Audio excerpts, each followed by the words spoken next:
کہ اسباب دنیا ہر قسم کے واقعات پر اثر انداز ہوتے ہیں. اسباب دنیا ہر قسم کے واقعات پر اثر انداز ہوتے ہیں.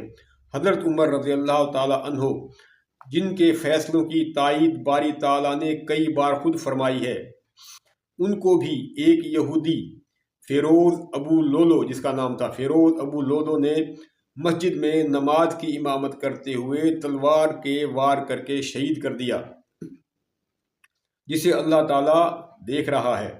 لیکن حضرت عمر کی شہادت کو نہیں روکا.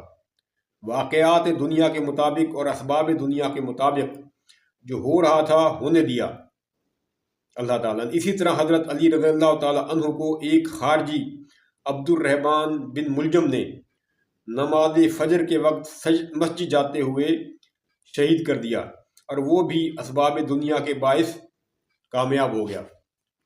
اللہ تعالیٰ نے مذکورہ واقعات میں کسی طرح کی مداخلت کرنا اپنی حکمت عملی سے مناسب نہیں سمجھا.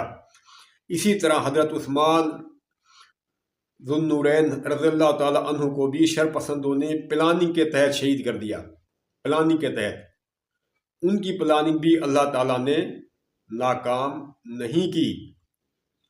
بعد ازاں کتنے ہی اسلامی اور غیر اسلامی دنیا میں خون چکاں واقعات ہوتے ہیں، اور تمام واقعات دنیاوی اسباب کے تحت ہی انجام پذیر ہوتے ہیں. یہاں تک کہ تاریخ اسلام کا ایک انتہائی دردناک اور اندوہناک واقعہ ظہور پذیر ہوتا ہے، جسے واقعہ کربلا کہا جاتا ہے. اگر اللہ چاہتا تو یہ واقعہ سرے سے رونما ہی نہیں ہوتا. یا میرے خیال میں اگر امام حسین رضی اللہ تعالی عنہ خود اپنی شہادت کو روکنے کی خدا سے دعا فرماتے تو پھر بھی میں سمجھتا ہوں کہ یہ واقعہ رونما نہیں ہوتا. یہ میرا اپنا ذاتی خیال ہے، کسی کا متفق ہونا ضروری نہیں. لیکن امام حسین رضی اللہ تعالی عنہ نے بھی ایسی کوئی دعا نہیں فرمائی، اور اللہ تعالیٰ نے بھی ظالموں پر بھی اپنی حجت پوری کرنے کے لیے واقعہ کربلا کے مادی اسباب میں کسی قسم کی کوئی تبدیلی نہیں فرمائی. یوں ظالم و مظلوم واضح ہو کر سامنے آ گئے. جیسا کہ اکثر لوگوں کا خیال ہے کہ امام حسین کی شہادت کو اللہ تعالیٰ نے تقدیر میں پہلے سے لکھ دیا تھا شہادت. وہ اس معنی میں نہیں لکھا تھا کہ اللہ تعالیٰ خود امام حسین کی شہادت چاہتا تھا. اگر ایسا مان لیا جائے تو پھر ہم امام کے قاتلین کو مورد الزام نہیں ٹھہرا سکتے. اس طرح تو شمر ابن زیاد اور یزید وغیرہ مجبور محض ہو کر رہ جاتے ہیں، اور ان کا کردار صرف کسی کٹ پتلی یا پپیٹ کا کردار ہی کہا جا سکتا ہے، اور اپنے فعل سے وہ بری ذمہ ہو جاتے ہیں. یہ سب کچھ عالم مثال میں اللہ تعالیٰ دیکھ رہا ہے. ابھی دنیا معرض وجود میں نہیں آئی. یہ اس سے پہلے کی باتیں بتا رہا ہوں میں، یہ خیالی باتیں ہیں. ابھی دنیا وجود میں نہیں آئی. واقعات آگے بڑھ رہے ہیں. اللہ تعالیٰ سب کچھ پہلے سے جانتے ہوئے بھی دیکھ رہا ہے. یہ بات انتہائی اہم اور سمجھنے کی ہے کہ جس واقعہ میں دعا آڑے آ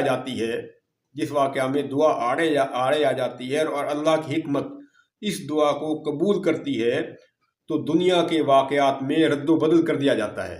دعا کی وجہ سے دنیا کے واقعات میں ہونے والے واقعات میں رد و بدل کر دیا جاتا ہے، ورنہ کسی بھی دنیا کے واقعہ میں کوئی رد و بدل نہیں کیا جاتا. عالم مثال میں یہ انقلاب کا زمانہ آ رہا ہے. عالم مثال میں اب انقلاب کا زمانہ آ رہا ہے، اور دنیا کے ہر گوشے میں انقلاب آ رہا ہے. انقلابات کا زمانہ آ رہا ہے عالم مثال میں. ابھی دنیا بنی نہیں ہے. اس سے پہلے عالم مثال میں اللہ تعالیٰ دیکھ رہا ہے کہ اب جو آنے والا زمانہ ہے وہ انقلابات کا زمانہ ہے، اور دنیا میں انقلابات آ رہے ہیں. یہ زمانہ اسلامی انقلابات کا ہے. مسلمان رفتہ رفتہ پوری دنیا پر غالب آتے جا رہے ہیں. وجہ صرف یہ ہے کہ دنیا کے چپے چپے پر ظلم اور ناانصافی بڑھتی جا رہی ہے.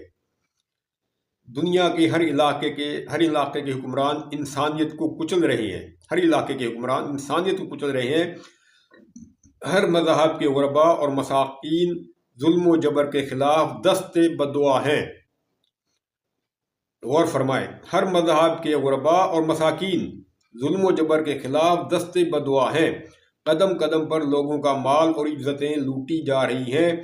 دنیا میں جو چند ایک غریب پرور اور انصاف پسند حکمران تھے دنیا میں، وہ ایک ایک کر کے دنیا سے اٹھتے چلے جا رہے ہیں۔ عرب کا مشہور سردار حاتم طائی چلا گیا۔ ایران کے شہنشاہ نوشیروان عادل کا دور بھی ختم ہو چکا ہے۔ ہر طرف مظلوموں کی آہ و فغاں ہے۔ کسانوں پر ٹیکس بڑھایا جا رہا ہے، کسانوں پر ٹیکس بڑھایا جا رہا ہے۔ ایسے میں ہر مظلوم اپنے پروردگار سے فریاد کناں ہے، ہر مظلوم اپنے پروردگار سے فریاد کناں ہے۔ چنانچہ رب العالمین کو دنیا کے حال پر رحم آتا ہے اور دنیا کے اکثر ممالک سے نظام ظلم کے خاتمے کے لیے رسول اللہ صلی اللہ علیہ وسلم کے تربیت یافتہ ساتھی انسانیت کے جذبے سے سرشار ہو کر رسول اللہ صلی اللہ علیہ وسلم کے بتائے ہوئے زرعی اصولوں کی بنیاد پر دنیا کے تمام ظالم حکمرانوں کے خلاف صف آرا ہوتے ہیں اور دنیا کے تقریباً نصف حصے کو ظلم و زیادتی کے نظام سے پاک کر دیتے ہیں۔ مسلمانوں کے اسی جذبہ حریت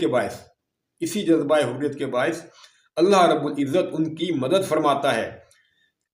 کسریٰ ایران اور قیصر روم کا غرور خاک میں ملا دیا جاتا ہے۔ ان کے اکثر